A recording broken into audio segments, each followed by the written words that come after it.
Bom dia! Estamos de volta nesse domingo de sol em Mogi das Cruzes. Estamos de volta com o nosso devocional Florescer, hoje número 329. E vamos continuar meditando a respeito das infalíveis promessas do Senhor. O Senhor tem nos dado promessas que são infalíveis. Suas promessas são sim e amém, como nós vimos no nosso primeiro dia da série deste devocional. Hoje nós vamos falar sobre o consolo para os quebrantados, uma promessa maravilhosa, íntima, pessoal, para todos aqueles que se alianciam em Cristo Jesus e já tem todas as promessas, todas as riquezas espirituais em Cristo Jesus à disposição. Então, a palavra de Deus nos diz lá em Salmos, versículo 34, capítulo 34, versículo 18. Perto está o Senhor dos que têm o coração quebrantado e salva os contritos de espírito. Este é um princípio, mas também é uma promessa gloriosa que nós vemos repetido continuamente na palavra de Deus. É muito importante a gente entender isso, que atrás das promessas e dos preceitos da palavra de Deus, dos mandamentos de Deus, existe sempre um princípio que encerra ele. E as bênçãos de Deus, da sua palavra, sempre estão encerradas em algum princípio. É importante quando você ler a palavra de Deus, para que você ame a palavra de Deus, para que o Senhor revele, então, o teor íntimo e divino das suas promessas. Nós precisamos sempre, quando lermos, prestarmos atenção no princípio, que trouxe então à existência esta promessa. Então, este é um princípio e uma promessa gloriosa que nós vemos sempre repetidos na palavra de Deus. Davi, ele foi o homem segundo o coração de Deus.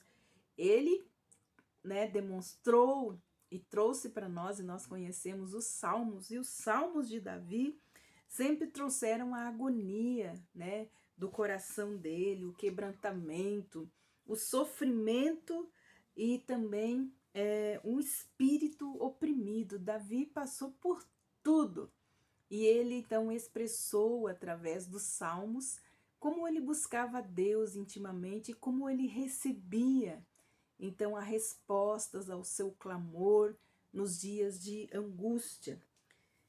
E ele pôde então afirmar, como foi bom para ele muitas vezes ser afligido, coisa que para nós é algo que a gente não consegue pensar. Mas se nós entendermos que as coisas mais preciosas que nós aprendemos a respeito de Deus, até mesmo de nós mesmos, se nós estamos alinhados realmente a Deus, como Deus muda o nosso caráter, Nosso caráter é através das aflições. Nós precisamos aprender as preciosas lições através das lutas, das tribulações que nós passamos e também das aflições. Senão, nós acabamos perdendo tempo se nós não aprendemos as lições que nós precisamos aprender. Davi, ele afirmou, após falar a respeito de tudo que estava acontecendo com ele no seu coração, que foi bom para ele ser afligido. O grande escritor cristão A.W. Tozer, ele disse algo muito precioso para nós. É duvidoso afirmar que Deus possa abençoar muito alguém sem que primeiro tenha o ferido profundamente. Olha, é duvidoso afirmar que Deus possa abençoar muito alguém sem quem o tenha ferido primeiro profundamente. Abraão, ele jamais poderia ter conhecido as profundezas das promessas e da provisão de Deus, Jeová proverá, se não fosse lhe pedido que matasse, sacrificasse o seu filho, seu único filho. Moisés foi chamado, para tirar os israelitas do Egito, E ele só pôde ser útil a Deus depois que ele ficou exilado, esmagado, quebrantado aonde? No deserto. E Deus estava presente neste processo. Importância de nós entendermos que perto está o Senhor, aquele que tem o coração quebrantado e o espírito oprimido.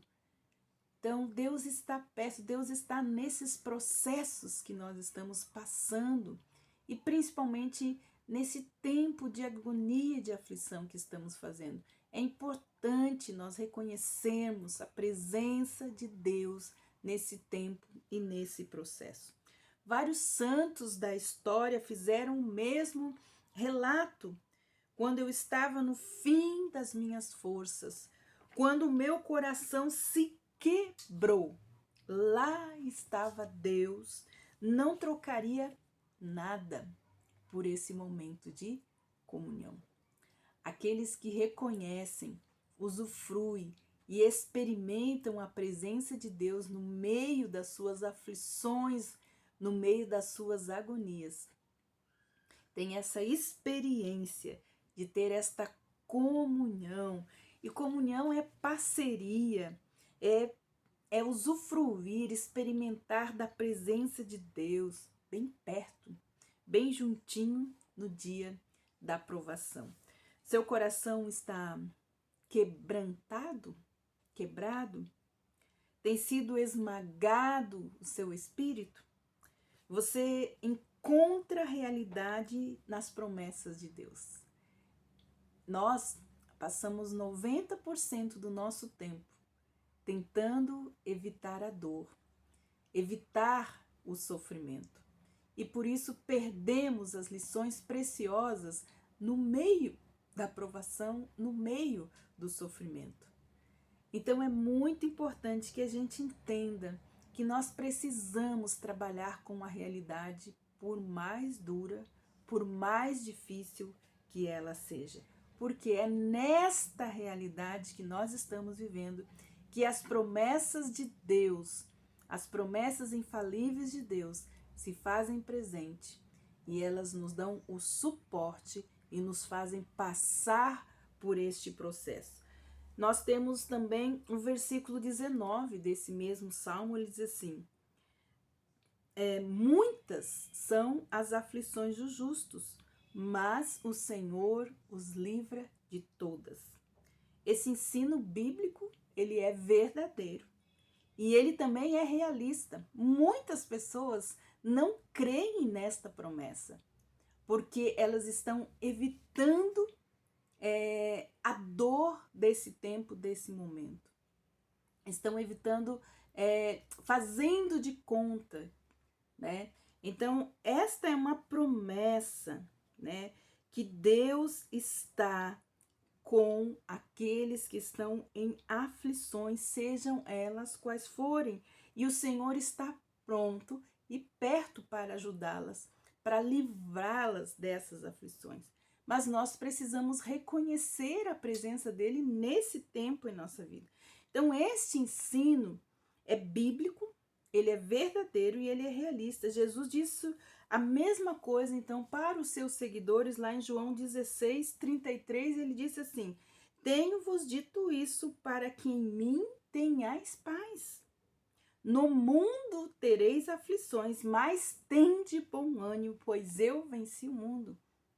Então, maior é aquele que está em nós do que aquele que está no mundo. Se ele venceu o mundo, a vitória dele também é a minha e é a sua vitória.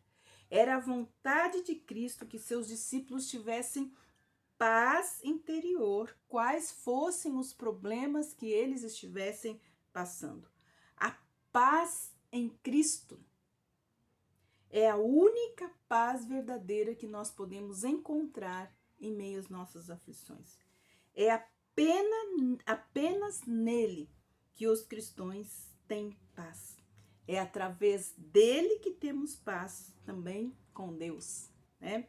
A paz em nossos corações contritos e quebrantados. Deus também fala através do profeta Isaías para expressar o seu amor por todos os que estão quebrantados em espírito, que estão com o coração abatido por causa das aflições, por causa das perdas, por causa da agonia, da espera. Ele diz assim: eis para quem eu estou olhando, ou eis para quem eu olharei, para o humilde e contrito de espírito, que teme a minha palavra, que reconhece, que acredita, que confia nas promessas do Senhor. Isaías 66, 2 também nos diz assim: porque assim diz o alto, excelso, que habita na eternidade, e cujo nome é santo, num alto e santo lugar habito, e também com o contrito, humilde e quebrantado de espírito, para dar vida ao espírito dos humildes e vivificar, trazer vida, né? Vivificar, trazer vida ao coração dos contritos. E Isaías 57, 57 e 15 também fala para nós. Quão incríveis, então, são essas promessas que o Senhor está dizendo. Deus deu essas promessas àqueles que estão contritos, abatidos no seu coração, em espírito. Ele se compromete, olha só. Deus aqui está se comprometendo. Ele se compromete a habitar, a estar no mesmo lugar com todos os que foram quebrantados por alguma circunstância da vida. Mas o que seria então quebrantamento? Quebrantamento é desistir de alcançar o céu através de qualquer quantidade de bondade pessoal. É deixar de lado toda a confiança em nossos próprios esforços. É nos prostrarmos diante da cruz, a vitória da cruz de Cristo. É a vitória para o quebrantado. É a vitória para o contrito e é a vitória para o humilde. Nós precisamos de tal quebrantamento para continuarmos andando em fé nas infalíveis promessas do nosso Senhor. Perto está o Senhor e Ele habita com o contrito e humilde de espírito. Que Deus abençoe você e creia nessa preciosa promessa. Experimente esta comunhão no meio dessa aflição, dessa agonia que você está sofrendo, porque Ele promete estar e habitar no meio dessas aflições para ajudá-lo a suportar e andar com fé. Que Deus abençoe você e até amanhã com o nosso devocional Florescer.